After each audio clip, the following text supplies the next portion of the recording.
Good evening and welcome to another night of Keene Swamp Bats baseball live from Alumni Field. I'm Mark Schwartz, joined alongside Mike Morjese tonight as the Swamp Bats take on the Vermont Mountaineers in a matchup of the Western Division of the NECBL tonight.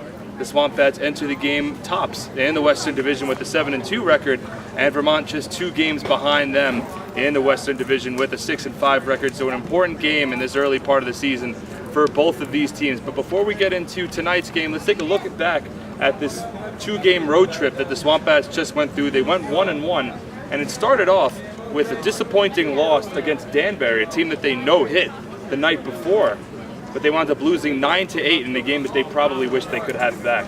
They wish they could have that back. I honestly think it's just the emotions getting the best of them. A little bit of heated emotions between both teams, and Keene had the 8-2 lead. They could have put them away easily, but they let the emotions get the best of them, allowed 7 unearned runs, and they lost that game 9-8.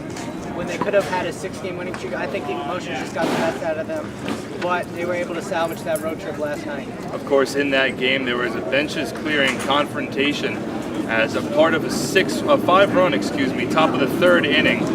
The starter for Danbury, John Porter, hit Austin Wheeler with a pitch after there was a couple of trash talking going back and forth between the two teams. Porter was ejected from the game, and the Swamp Bats wound up losing 9-8 after the Westerners scored 7 unanswered runs. But the Swamp Bats were able to bounce back nicely after that loss to Danbury last night against Holyoke, when they wound up beating the Blue Sox 7-4 in a game that they needed a win to bounce back from. They were able to put 6 quick runs up on the board.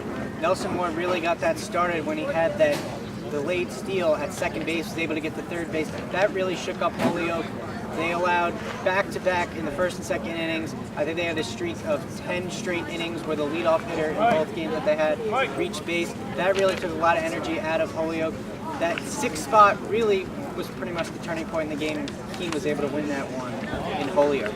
Yeah, Scott Simon got his first start of the season for the Swamp Bats and recorded his first win on the year, so a successful outing for him. He went 5 strong innings, giving up 3 runs and only 1 earned. So the Swamp Bats won that game 7-4, and now we look at tonight in a matchup against the Vermont Mountaineers, and the Mountaineers lead the league in stolen bases on the year with 49, 23 more than the second place team stolen base-wise, who has 26. That's North Adams. So this is a team that the Swamp Bats definitely want to try to slow down a little bit in a big matchup. This team is a lot like this Keene team. Keene shows a lot of power at this field in particular, but they've had a lot of their advantage coming on the base paths with Nelson Ward, a bunch of other Keene Swamp Bats taking advantage on the base pass. You're seeing another team like the Mountaineers, as you mentioned, are first in the NECBL in stolen bases.